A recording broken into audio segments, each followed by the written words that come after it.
আসসালামু আলাইকুম ওয়া রাহমাতুল্লাহি ওয়া বারাকাতুহু। সম্মানিত দর্শক মণ্ডলী, সকলে কেমন আছেন? আশা করি আল্লাহ পাক সকলকে ভালো রেখেছেন। আলহামদুলিল্লাহ, আমরাও ভালো আছি। জীবনে শুরু থেকে আজ পর্যন্ত অনেক আলোচকের আলোচনা শুনছেন। তবে আপনি কি জানেন কোন কোন বক্তার আলোচনা শোনা যাবে না?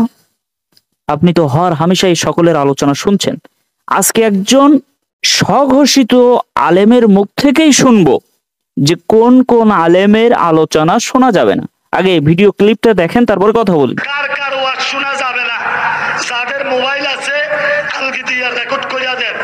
এই এগুনের ওয়াজ শুনলে বেঈমান হইবেন, বেঈমান হইবেন, বেঈমান হইবেন, ঈমান থাকবে না। এক নম্বরে গরু ডাক্তার জাকির নায়ক, ওনার ওয়াজ শোনা যাবে না। আব্দুর রাজ্জাক বিন কাজ্জাব বিন ইউসুফ, ওনার ওয়াজ শোনা যাবে না। শায়ক আহমদুল্লাহ, ওনার ওয়াজ শোনা যাবে না। শায়ক মতিউর রহমান মাদানী, ওনার ওয়াজ শোনা যাবে না। মুজাফফর বিন মহসিন, ওনার ওয়াজ শোনা যাবে না। ডক্টর আব্দুল্লাহ মোহাম্মদ জাহাঙ্গীর, ওনার ওয়াজ শোনা যাবে না। ডক্টর আবুল কালাম আজাদ বাশার, ওনার ওয়াজ শোনা যাবে না। ডক্টর ইমাম হুসাইন, ওনার ওয়াজ শোনা যাবে না। মুফতি কাজী ইব্রাহিম, ওনার ওয়াজ শোনা যাবে না। মাওলানা আকরামুজ্জামান, তার ওয়াজ শোনা যাবে না। বাশার বিন হায়াত, আব্দুর রাজ্জাক বিন কাজ্জাব বিন ইউসুফের ফোলা, তার ওয়াজ শোনা যাবে না। কামাল উদ্দিন জাফরি, ওয়াজ শোনা যাবে না। শায়ক ওয়ালিউল্লাহ, ওয়াজ শোনা যাবে না। ডক্টর সিবাত হাসান, আসাদুল্লাহ আল গালিব, হাসিবুল হাসান, আবু তোহা আদেনা। সম্মানিত দর্শক মণ্ডলী, স্বঘোষিত একজন আলেমের মুখ থেকে শুনলেন যে কার কার ওয়াজ শোনা যাবে না। শুনলে বেঈমান হয়ে যাবেন, ঈমান হারা হয়ে যাবেন। তিনি প্রথম নম্বর যে মানুষটার কথা বললেন, ডাক্তার জাকির নায়েক। যে মানুষটার সামনে লেকচারে দেওয়ার সময় যে মানুষটার সামনে যারা বসে থাকেন, কথা শোনেন, তারা আমাদের মতো কোনো সাধারণ মানুষ নয়। সকলেই উচ্চ শিক্ষিত, জ্ঞানী, পণ্ডিত ব্যক্তি, যাদের প্রশ্নের জবাব দিতে হলে এমন আলেমের, এমন স্বঘোষিত আলেমের, আমার তো মনে হয় দাঁত পড়ে যাওয়ার কথা, দাঁত ভেঙে যাবে, সম্ভব না। অথচ তিনি বলছেন তিনি একজন গরুর ডাক্তার। তিনি একজন গরুর ডাক্তার হয়ে যে কাজগুলো করছেন একজন মানুষ একটি চ্যানেল চালিয়েছে কোনো প্রকার অশ্লীলতা বিজ্ঞাপন ছাড়াই। একজন মানুষ হাজার হাজার মানুষের সামনে এভাবে কোরআন, হাদিস, বাইবেল, বিভিন্ন গ্রন্থ থেকে রেফারেন্স দিয়ে কথা বলা, আল্লাহ পাক যেন তার ব্রেনকে যেন কম্পিউটারের মতো করে দিয়েছেন। একজন ডাক্তারের থেকে দিনের যে জ্ঞান, দিনের যে খেদমত, দিনের যে প্রচার হচ্ছে ইনার মতো স্বঘোষিত আলেমের থেকে কি সম্ভব হয়েছে? তিনি কিভাবে বলে দিলেন যে একজন গরুর ডাক্তারের ওয়াজ শোনা যাবে না। তারপরে কার ওয়াজ শোনা যাবে না?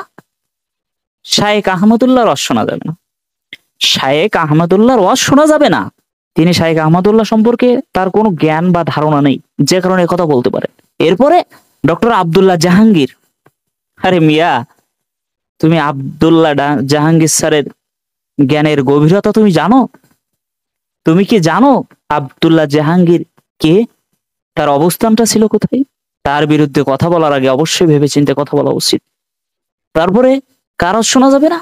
কামাল উদ্দিন জাফরি বাংলাদেশের যতগুলো আলেম আছে, এই আলেমদের মধ্যমণি যতগুলো ব্যক্তি আছেন, যতগুলো গণ্যমান্য আলেম আছেন, তাদের মতো তিনি একজন হাজার হাজার আলেম তৈরির কারিগর, হাজার হাজার আলেমের উস্তাদ এই কামাল উদ্দিন জাফরি, যার অবদান এটা অস্বীকার করার কিছু নেই। সেই কামাল উদ্দিন জাফরির কথা শোনা যাবে না, তোমার মতো স্বঘোষিত আলেমের কথা শোনা যাবে। এরপরে তিনি বলছেন আব্দুর রাজ্জাক বিন ইউসুফের কথা শোনা যাবে না। ভাই, এমন নাম কটা বলেছে, আপনারা তো শুনলেন। তারপরে আবুল কালাম আজাদ বাশারের কথা শোনা যাবে না, আবু তোহা মোহাম্মদ আদনানের কথা শোনা যাবে না।